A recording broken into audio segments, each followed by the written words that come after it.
Don't you cry Kayaknya intronya sedih mulu bro. Kenapa lu sedih?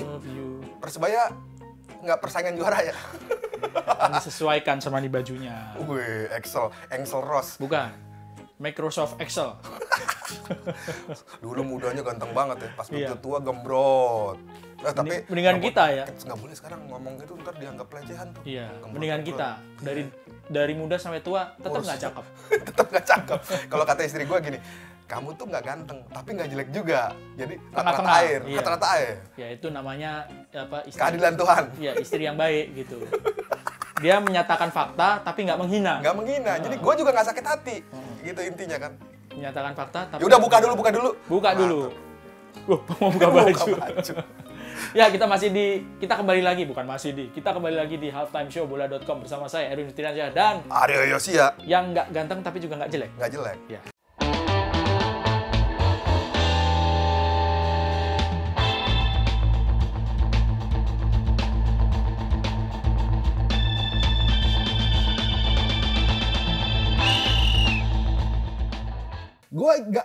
Dibahas terus Gue ini. lanjutin. Gue tuh nggak pernah tersinggung kalau dia ngomong gitu. Karena maksud gue soft lah. Ngapain kita tersinggung sama istri? Mendingan kita takut sama istri. Iya. Ikatan Iya kan? takut istri dong. Lu sekjen atau ketua lu? Kalau ada orang nih, ada komandan, misalnya gitu, komandan, baris di kiri gitu. Yang takut sama istri, baris di kiri semua gitu. Lu kiri. Enggak. Ada ke kiri semua kan, gua di kanan. Kenapa? Gua ditanya sama komandan gua, kenapa kamu kok berani di kanan? Saya disuruh sama istri saya gitu. Tetap di kanan gitu. Bos kita tuh, kalau istri itu bos kita lah udah. Iya. intinya. Ya udah yuk, kita bahas apa nih? Inilah ngomongin Liga 1 lah. Liga 1. Ini Liga 1 ini buat gua Liga paling seru. seru Yang musim selama ini paling beberapa seru. tahun. Betul. Karena beberapa tahun ini kan juaranya itu udah memastikan diri ketika udah pertengahan musim tuh udah kelihatan, wah ini kayaknya juaranya nih gitu. Bukan karena ada main-main gitu, tapi karena memang tim itu bagus. Contohnya Bali United. Ya kan? Kelihatan nyolok banget gitu ya. Iya, lengkap, mainnya bagus, sering menang di kandang lawan juga gitu. Atau Waktu itu Bayangkara, Bayangkara waktu itu juga pernah bagus juga. Materi pemainnya oke. Nah, ini seru karena susul-susulan nih. Iya, iya. 1-2-nya Persija Persib ya. Kalau belum Nah, itu berubah gua- nih ya. Kalau gua- tayang nih belum berubah, Persija Persib, terus juga Ada PSM. terus Bali United juga masih rame-ramein apa? Pangkalan gitu kan. Iya. Mengintip untuk menyalip. Iya. Mengintip kok gini sih? Mengintip gini dong. Gimana sih mengintip kok Ya gini? intinya gini, kalau menurut gua nih terlepas kan awal musim kita sempat bad mood lah ya. Lagi seru-serunya kemudian ada kasus Kanjuruhan. Ya. Dan kita nggak Itu bisa bukan bohong awal lah. musim, itu pertengahan lah ya. Ya, Oktober, bulan nggak Oktober. bisa bohong lah. Sempat lah moodnya penggemar sepak bola Indonesia sempat ya malas Drop, lah. ya, Drop lah. drop. Gua juga malas lah. Tapi itu kemudian berubah ketika Duduknya agak gini dikit. Iya. Kayak orang hamil mau melahirkan gitu. aduh. Ya udah, nggak maksud gua gini. Kita akhirnya balik lagi untuk nonton karena memang seru. Bro. Seru. Papanata seru ya. Iya. Sekarang nih kita ngomongin Persija dan Persib. Ini kan selama ini menjadi simbol persaingan rivalitas yang keras dan basis pendukung yang besar. Banyak. Fanatiknya tuh luar biasa gitu kan. Iya. Tapi dari sejarah Liga Indonesia mulai penggabungan Galata sama Perserikatan, kita tuh belum pernah ngelihat dua tim ini benar-benar Ada di terlibat puncak gitu ya, rivalitas. susul-susulan. Gak usah jauh-jauh deh. Ketika Persija juara Persibnya lagi 2018, ya Persibnya nggak nggak perform bagus ya. Justru yang mendekati dia PSM atau Bali United. Sebaliknya, ketika Persib juara, pesaingnya kan Persipura atau Sriwijaya FC gitu kan. Iya. Persijanya lagi nyungsep gitu kan. Dan menurut gua ini tuh bener-bener dream come true. Akhirnya setelah bertahun-tahun yang katanya El Clasico, walaupun gua nggak setuju sih namanya El Clasico. Ya kita liga lokal ngapain sih El Clasico? Harusnya pertandingan klasik ya. Iya, pertandingan klasik. Bahasa Indonesia aja. Sama aja dong kalau gitu. Karena El Clasico yang sebenarnya kan Persib lawan PSMS. Kalau kita ngomongin Perserikatan. Iya. Ya artinya bahwa dua tim besar ini akhirnya benar-benar berada di jalur persaingan juara. Dan menurut gua kenapa itu bisa terjadi? Ya menurut gua memang pantas. Ya, kenapa gua bilang pantas? Pertama, mereka punya pelatih yang bagus dua-duanya. Luis Mia. Mereka Persib bayar mahal Luis Mia untuk menggantikan Robert Rene Albert. Luis Mia Audina. Mia Audina itu siapa, Bos? Pemain Pemain badminton. bulu tangkis ya. Iya, iya. Sementara di Persija, Persija itu ada Thomas Doll. Pelatih boneka Iya. ya. Jangan lupa lu. Iya. Pelatih boneka. Jadi diatur-atur dong sama Iya. manajemen. Kan Dol. Kalau dol tuh bisa Iya, ini lagi. baut yang udah dol Baut. gitu ya. Iya, ntar tersinggung loh. Ya, artinya dia datang dari Jerman dengan konsep sepak bola dan secara taktikal dua pelatih ini menurut gua mempertahankan oke banget. Mereka Kutub sepak bola Eropa. iya. Kan kita beberapa tahun lalu lagi tren tiki taka. Ya kan 4-3-3, semua main 4-3-3 ala Pep Guardiola. Sekarang kan lagi tren lagi 3 back. Ya. 3-5-2, 3-5-2, 3-4-3 ya. Mereka datang ke Indonesia dengan pola itu gitu kan. Jadi kita kayak menonton, wih, permainannya update banget gitu loh sama seperti dan buat gue Menghibur tuh ya, mengasihkan, menghiburkan banget gitu loh. Ada satu kesamaan dari Thomas Doll sama Luis Milla ini. Mereka berani mengorbitkan pemain muda. Itu sih. Ya kan? Ya maksud gue Pemain muda yang diorbitkan di Persija banyak ya kan. Cahyo Supriyadi, kipernya itu kan ya akhirnya dipanggil ke timnas juga. Terus juga ada Ferrari gitu kan. Bukan Matteo Ferrari tapi Muhammad Ferrari. Ya kan? Di Persib ada Kakang. Tutupin perut, Bo. Loh, ini bukannya di dalam sini ada bantalnya? Ada Kakang, ya, ada Robi Darwis gitu. Jadi memang secara permainan enak dilihat, ada keberanian menampilkan pemain muda dan pemain mudanya juga akhirnya tampil bagus. Gua awalnya tuh sempat ngobrol kan sama wakil presidennya Persija gitu kan. Bos, sebut namanya dong. Ganesha Putra gitu kan. Waktu awal musim. Seberapa kuat lu bersaing nih? Lu nggak dalam skuadnya. Dia cengengesan aja, nanti lo lihat gitu kan. Karena kan kita terbiasa dengan pemain yang bintang, wah gitu kan. Persija, kita ngomongin Persija dari zaman Bang Yos ya. Iya, Bang Yos tuh gua dong. Oh iya. Deyos. Ini Deyos ya. Tapi pernah tuh gua ngomongin boleh ya, intermezzo. Pernah tuh terlibat ke percakapan dengan Bang Yos. Ya akhirnya kan rikuh gitu kan. Ini Bang Yos, ya, gitu kan. gini Yos gitu. Dia manggil bener tuh, Deyos. Gitu kan. Gua kan salting gua kan Deyos dan Bang Yos. Itu kejadian tuh. Saya mau nanya nih Bang Yos, ya gimana Dek Yos gitu. Iya. Gue bilang nih, yakin lo bisa karena menurut Enggak, ini ngomong sama Ganesha apa Bang Yos nih? Oh, sama Ganesha. Dia Ganesha lebih muda dibanding gue. Gue ngomong gitu kan, oke gitu. Tapi karena itu tadi kan gue ngeliat Evan Dimas sudah cabut gitu kan. Ada beberapa bintang-bintang yang maksudnya punya nama bagus, Ramdhani Lestalu. Yang biasanya dalam kepala gue, ini loh motor permainan. Ada pemain-pemain yang baru kayak siapa tuh yang back sayap barunya dia tuh yang dipanggil timnas U20? Frankie. Siapa? Oh, Doni Tri Pamungkas tuh. Iya. Nah, artinya nggak yang nama-nama yang gaib menurut gua gitu ya. Musim sebelumnya belum nggak pernah terlihat, termasuk Ferrari tadi. Tapi di situ akhirnya gue bilang ini pelatih emang jempolan. Jadi dia tuh kalau gua diceritain sama si Ganesha, pola rekrutmennya tuh bukan artinya disodorin nih sama klub. Dia ngomongin speknya dulu. Gua mau pemain model begini.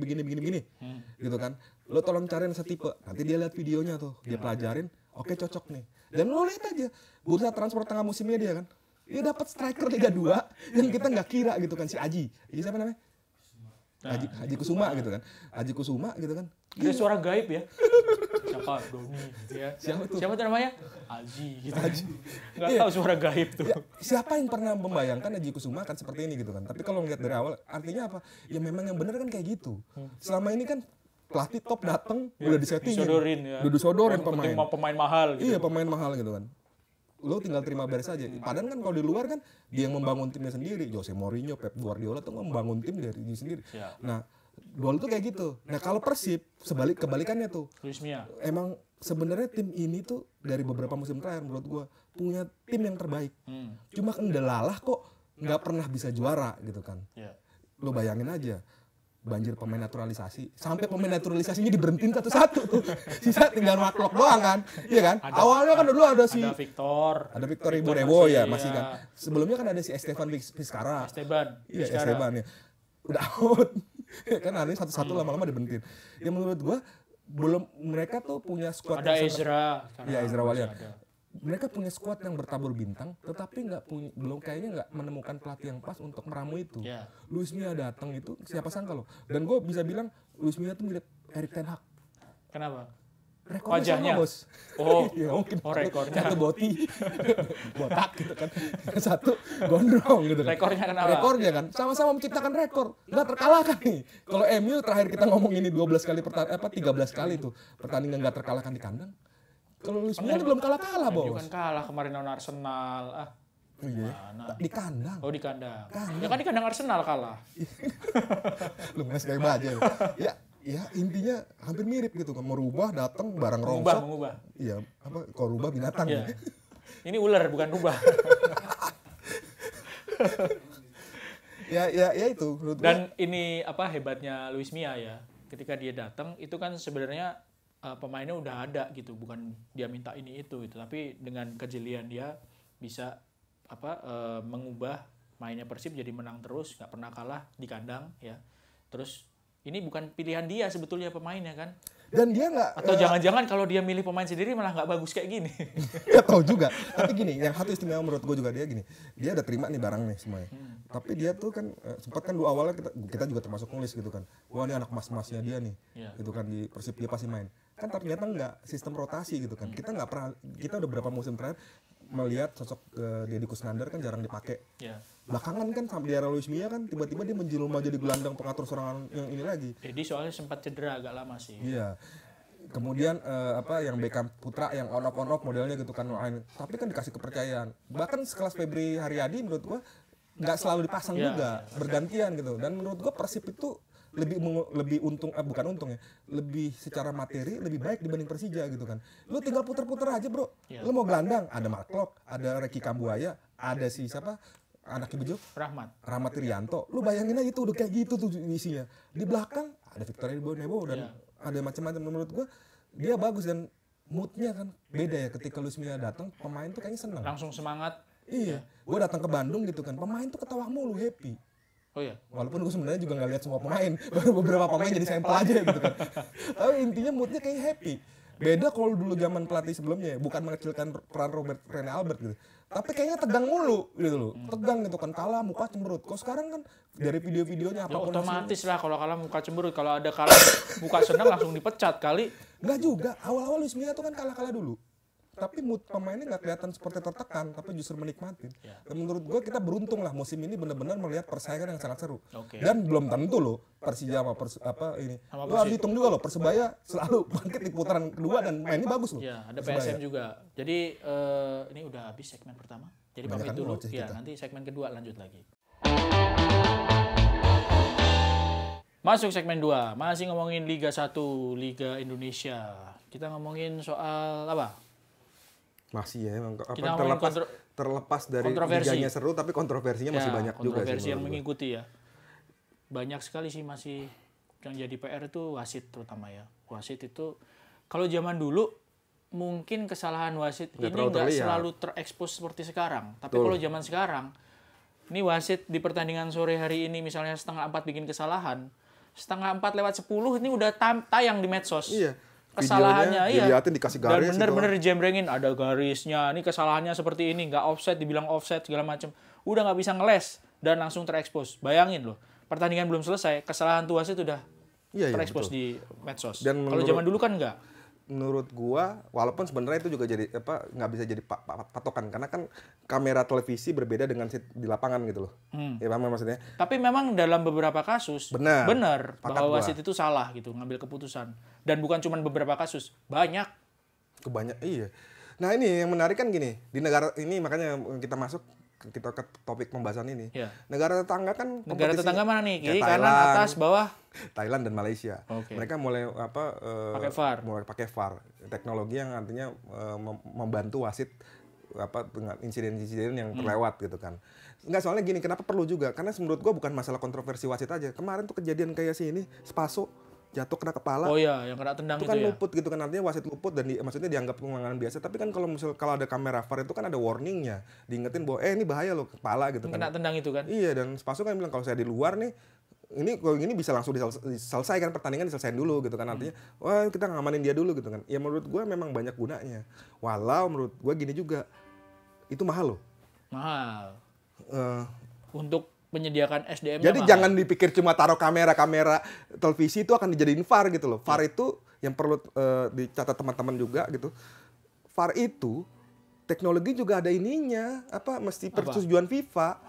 Artinya lu nggak bisa bikin VAR nih, gue udah bikin VAR pakai standar lo sendiri, nggak bisa. Mereka tuh punya SOP sendiri, berapa kamera yang dibutuhkan, berapa ininya gitu. Mesti sekolah dulu, gitu loh. Dan yang harus diingat kan nggak cuma di satu stadion. Nggak bisa barangnya dipindah gitu. Kalau kita pilih big match nih, dipindahin ke barang. Diangkut semua gitu, nggak bisa. Jadi memang mahal. Iya, walaupun mahal menurut gua worth it, Bro, untuk Liga 1.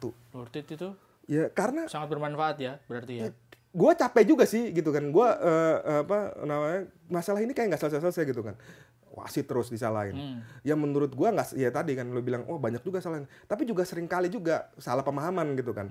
Mungkin VAR ini menurut gue menjadi solusi terbaik, titik tengah. Artinya orang jadi percaya gitu loh bahwa oh ini hasil pertandingan ini sah nih karena tidak ada kontroversinya, bisa dieliminir. Dan Indonesia butuh itu menurut gua. Karena gini, gua juga ya capeknya gua gini. Misalnya taruh Persib juara musim ini. Ada cerita rumor-rumor, wah Persib gini dia juara karena gini. Yeah. Selalu ada cerita-cerita diuntungkan wasit. Mungkin VAR ini membuat jadi orang-orang berpikir bahwa memang dia pantas juara. Iya, agak bisa diredam gitu ya. Diredam. Suara-suara sumbang gitu ya. Cuma sih minimal itu kan butuh 30 M-an. Harusnya sih bisa ya. 30 M? 30 M-an. Ini info dari mana nih? Valid nggak? Gue pernah baca sih. Oh. Pernah baca di sebuah media asing maksudnya, artinya dibutuhkan sekitar 30 M-an. Kalau dirupiahkan? Dirupiahkan sekitar 30 M-an itu untuk investasi VAR gitu ya, alat-alat. Cuma kan memang jadi PR tuh gini juga, Indonesia tuh kan agak beda. Kalau di Thailand tuh kan lebih mudah, satu pulau. Oh, bukan satu pulau. Dia nggak dipisahkan nggak sama lautan Indonesia gitu kan dulu main di Makassar, berarti kan taruh alat di sana, macam-macam. Katanya nggak bisa dipindah-pindahin. Bukan, artinya gini loh, kalau artinya lo pakai sistem pahe itu gini. Misalnya dari 18 kontestan dia nyediain setengah alat nih ya. 9 misalnya. 9 alat gitu kan. Itu kan yang 9 split perangkat gitu kan. gitu ya. Artinya kita ngomongin kondisinya realistis dengan sepak bola Indonesia gitu kan. Dia punya 9 alat kan, 9 alat itu yang kan dia pindahin gitu kan, menyesuaikan dengan pertandingan. Itu akan jadi PR, tapi lagi-lagi buat gue worth it. Gitu. Kenapa enggak sih? Udah capek. Cuma nanti kalau misalnya spend segitu banyak buat VAR, nanti ada yang teriak lagi, duit segitu banyak mendingan buat pembinaan dong. Iya kan? Betul. Buat pembinaan, ngapain buat VAR? Nanti pada gini, pembagian hak siar kan berkurang tuh.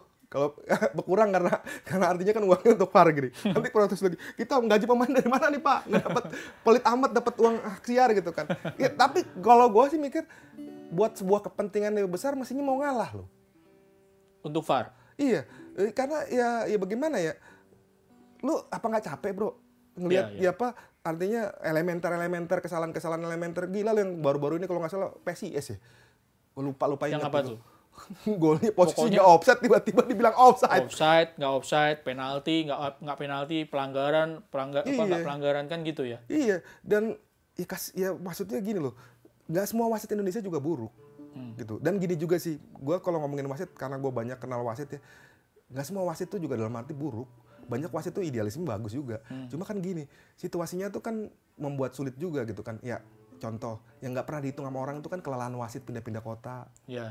Ya kan. Lalu orang cuma ngeliat dia berharap ini kan. Ya sementara jadwal kita kan maraton gitu kan. 3 hari dia udah pindah ke kota ini, udah pimpin lagi, pindah lagi gini kan. Capeknya sama gitu kan. Walaupun juga kita harusnya juga bisa berharap wasit juga bagus karena kan gajinya udah layak. Ya kan nggak ada gaji wasit sekarang tuh di level Liga 1 di bawah UMR nggak ada. Ya artinya gajinya tuh di atas 10 juta semua gitu kan. Itu pekerjaan yang sudah sangat harusnya menggiurkan gitu. Cuma lagi-lagi ketidakpercayaan publik udah terlalu besar. Dan menurut gue memang VAR, tapi ya tadi pahe aja lah. Nggak usah beli 18 dulu. Atau mungkin di partai-partai yang memang rawan, partai-partai yang melibatkan tim papan atas, ya nggak? Pertandingan-pertandingan yang melibatkan tim besar gitu. Iya. Itu yang perlu dikasih artinya pindah-pindah, ya, walaupun sebenarnya itu juga kalau ngomongin asas keadilan kan nggak adil juga. Gua partai kecil, gua tim kecil. Jangan lupa, VAR ini juga dijadiin janji sama ketum, calon ketum. Nggak tahu nih siapa yang jadi ketumnya, tapi waktu beberapa waktu yang lalu kan sempat salah satu calon ketum PSSI, Pak Erick Thohir kan bilang, kalau saya yang menjadi ketua umum PSSI, Liga Indonesia pakai VAR. Iya. Apakah ini VAR beneran atau masih hanya janji alias far away? Iya, perlulah. Udah terlalu, maksudnya kita udah terjebak masalah yang sama berkali-kali dan selalu salah-salahan gitu kan. Ya kita kan pernah dulu, kita sekolah kan, sekolah singkat lah. Sekolah apa nih? Bukan perwasitan istilahnya, law of the game. Kan kita akhirnya malu sendiri juga. Wartawan aja ternyata banyak yang ngerti onside dan offside. Gitu kan. Gua tuh ada satu ilmu yang sampai sekarang gua kenang tuh. Kan dari dulu kan gua selalu bilang, wasit lama. Ilmu yang selalu gua kenang. Ilmu yang akan selalu gua inget kali ya. Iya. Lu benerin gua mulu lu. Iya, masa ilmu dikenang gitu. Nggak, yang gua terngiang-ngiang terus gitu kan. Jadi ada cerita kan gini lu. Kan kita suka kesel lu. Offside gitu kan. kok ngangkat benderanya lama, Iya. ya kan? Oh, udah protes tuh harusnya cekatan. Tapi kan ternyata SOP dari FIFA kan. Iya. Artinya biarkan dulu ini, begitu kejadian udah lewat itu baru diangkat kan. Ada delaynya gitu kan. Nah itu kan yang kita nggak pernah pahamin gitu kan. Dan onside dan offset kan setiap tahun itu kan berubah. Offset apa omset apa? Onside sama Ngomong offside. jangan terlalu cepet dong. Omset kita dagang dong kalau omset. Onside gue 2M bos. Iya kan dengarnya tadi omset ya, bukan offset gitu. Ingat dagang mulu bro, dagang cendol. jadi mudah-mudahan sih terrealisasi ya. Terrealisasi Harusnya. tanpa kontroversi gitu. Iya. Artinya apa kontroversi itu kan duit segitu, mendingan buat ini itu gitu. Iya. Ya, yang penting gini deh, yang harus dipikir adalah VAR ini bukan buat kaum mending-mending. Ya kan? Iya. Mending duitnya buat ini, mending buat itu karena memang mahal. Ya mahal tapi ya menurut gua worth it. Worth Ya, worth it karena artinya ya banyak efeknya, pasti akan ya nama wasit pun akan lebih harum gitu. Jadi nggak ada lagi mempertanyakan karena kan ada orang-orang yang lihat itu. Walaupun VAR juga nggak bisa dibilang nggak 100% juga valid. Kan juga ada unsur manusianya karena kan yang melihat dari sisi kamera kan suka miss juga karena sering terjadi juga di luar. Tapi paling nggak suara-suara mirip Mereduksi lah ya, iya. mereduksi. Ya, oke, kita lanjut lagi. Lu nggak dikasih tanda gitu. Gua udah bebusa tau nggak lu? Begini-begini. Udah emosi gua. Kita lanjut lagi di segmen berikutnya deh. Selain ngomong VAR nih, ini gue bukan mau memperumit masalah nih. Tapi sebenarnya ya tadi ngomongnya mendingnya uangnya dipakai ini, mendingnya dipakai duit ini. Ya sebelum VAR tuh sebenarnya ada juga loh, maksudnya artinya mendingnya dalam arti kaitannya gini. Banyak sepak bola nih lagi ngelongso nih bro. Lagi sedih. Ya lagi sedih lah, artinya mata pencariannya hilang mendadak gitu kan. Di Liga 2 dan Liga 3 gitu kan. Ya kompetisi. Ini dengan catatan ketika obrolan kita dibuat ini masih tanda tanya kan. Masih ada peluang untuk diputar lagi. Tapi sebenarnya. gini, kalaupun diputar lagi pun artinya sudah berbulan-bulan mereka kehilangan mata pencarian. Beberapa bulan lah ya. Ya, artinya semenjak kasus Kanjuruhan kompetisi stop gitu kan, Liga 2 dan Liga 3 kan diputuskan berhenti sama PSSI, tidak lanjut. Dan yang menyebalkannya juga kan dengan otomatis ketika kedua kompetisi ini, ngapain lihat jam? Nggak apa-apa. Kode dari istri. Enggak, getar. Ya. Iya, callingan istri gitu. Callingan istri. Cepat syutingnya.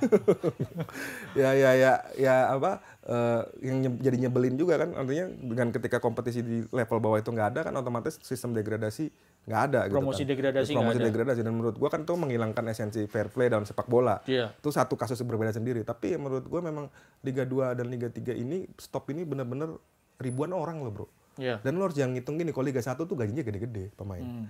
Kalau di level Liga 3, Liga 2 itu kan artinya banyak yang masih UMR gitu kan. Ya ketika komposisi stop ya asap dapur mereka berhenti gitu kan. Walau kalau ngelihat kasus yang masalah Liga 2, Liga 3 ini kita juga mesti melihat beberapa perspektif ya. Gue juga nggak mau 100% menyalahkan PSSI. Begini maksud gue, nggak mau menyalahkan PSSI.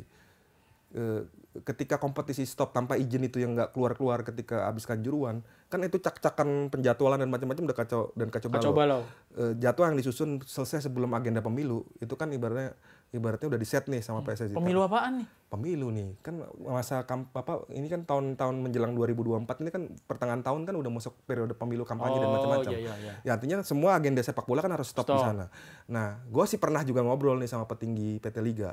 Ketika bulan Desember, waktu itu masalah Desember kan, ini jalan atau enggak? Dia sampai bilang ngomong gini, Liga 1 kalau Desember nggak jalan, udah mendingan stop sekalian kompetisi. Karena tuh jadwalnya udah susah lagi untuk Nabrak. Ntar ada puasa lagi kan ya? Puasa dan macam-macam, agenda Piala Dunia. Dan ujung-ujungnya kita udah nggak bisa memungkinkan lagi menggelar kompetisi di masa kampanye. Yeah. Sama kayak Liga 2, ketika putusan atau Liga 3 yang pesertanya lebih banyak. Ketika mereka nggak dikejar waktu gitu, harus menyelesaikan sebelum Piala Dunia. Yeah. Udah nggak mungkin tuh dari sisi penjadwalan, karena Liga 3 tuh kan lebih banyak lagi bro. Yeah. Liga 2 dan di pelosok-pelosok gitu ya. Iya, itu bisa dipahamin. Tapi di sisi lain yang perlu kita juga ini kan prioknasi orang, gitu kan. Dan itu di-cut ya. Gue emosi soalnya gue. Nggak kasus ini karena ini menjolimi ini orang. Maksud gue ya harus jalan lah Liga 2 ini. Liga 3 juga dong. Liga 3. Cuma memang susah sih tadi gue bilang aspek berpersoalan tadi. Tapi artinya ribuan orang kan seperti ini. Ya kalau menurut gue sih jalan tengahnya, solusi sederhananya gini. Sistem bubble aja lah. Setuju nggak? Bubble gum. Iya bubble. Di satu kota, di satu Kalau tempat bubble gitu gue ya. jadi inget Forrest Gump. Iya di satu tempat gitu ya. Satu tempat ya main aja, artinya oke lah ya kan sekarang kan terpecah dua kubu kan, Liga 2 ya. Ada yang mampu udah nggak kuat sama sekali, memang kuat. Kayak Persipura kan kasihan tuh, lagi serius banget pengen promosi, dia nggak promosi. Stop. Menurut gua udah main dengan sistem bubble aja. Artinya main sistem turnamen aja. Memang itu situasi yang harus dialamin, bahwa nggak ideal iya. Tetapi paling nggak sepak bola yang tadi gue bilang gitu kan, ya kita ya nggak ngelihat mereka kelaparan lah. Ya kenapa gue bilang kelaparan? Banyak loh sepak bola Liga 2, Liga 3 tuh gajinya masih di bawah UMR, bro. Main per pertandingan. Dan ya lo lihat juga, kasihan juga pemilik klub yang semangat, Atta Halilintar, kan frustrasi dia. Aduh Liga 2 nih, aduh kapok gitu kan. Ya lu bayangin gitu, mereka udah sangat serius ya. Atau Persipura, mereka ngebangun tim dengan bagus, akhirnya ujung-ujungnya nih. Dan tadi efeknya ke Liga 1. Ya enak banget nih sekarang klub-klub yang papan bawah nih. Nggak ada degradasi. Ongkang kaki gitu kan. Yang menurut gua kan ya kasihan banget gitu kan, apa orang yang berusaha di bawah. Agak kontradiktif karena di papan atasnya itu seru gitu ya. Di bawahnya di papan bawahnya kayak Wallace gitu kan. Gua nggak mencuri, bukan berarti mencurigai bahwa tim ini sengaja bermain, tetapi kelihatan ketika degradasi nggak ada, yang bawah tuh lebih rileks. Nggak tempur habis-habisan, ya kalah ya udahlah gitu kan. Karena yang mereka nggak bakal turun. Tapi kan kasihan yang di bawah Liga 2. Iya. Dan Liga 3-nya juga kan. Iya. Ya moga-moga ketua umum PSSI baru lah bisa melakukan itu. Bisa melakukan apa? Membenahi itu. Ya kan kita mengharap doang. Kalau ngarap sama Tuhan kan kejauhan, Bos. Iya. Kan Tuhan tolong gitu kan ini. Ya maksud gua ya ada hal urgensi yang lain juga. Berharap pada Tuhan untuk menurunkan hidayahnya. Hidayah gitu. buat ketua umum baru. Pada ketua umum yang baru. Iya. Ya artinya kalau udah kayak gini, stop. Cocok. Karena udah habis. Udah habis. Gue juga udah capek sih ngomongin terlalu banyak masalah yang di sekitar kita. Jadi kita akhiri halftime show kali ini dengan ucapan Alhamdulillah. Alhamdulillah. Puji Tuhan, haleluya. Erwin Fitriansyah dan Aryo Yosia. Pamit dulu, terima kasih. Simak berita-berita olahraga kami di bola.com dan bola.net serta kanal Bola Liputan 6. Terima kasih. Assalamualaikum warahmatullahi wabarakatuh.